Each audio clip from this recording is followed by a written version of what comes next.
Alle de studerende har adgang til et grupperum for deres hold. Som underviser har du adgang til at se alle grupperum i Canvas for din afdeling.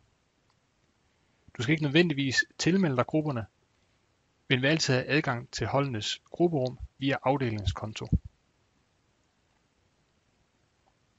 Når du er logget ind på Canvas, skal du klikke på menupunktet Admin og klikke på din afdeling.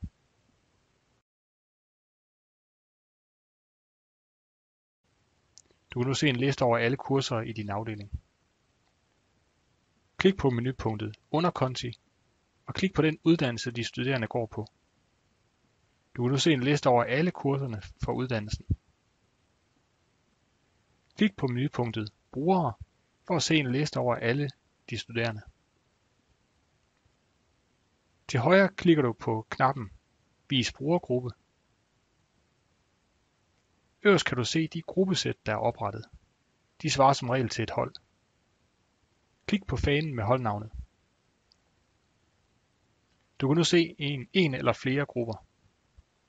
Vil du tilmelde dig en gruppe, kan du klikke på knappen Tilmeld brugere til gruppen.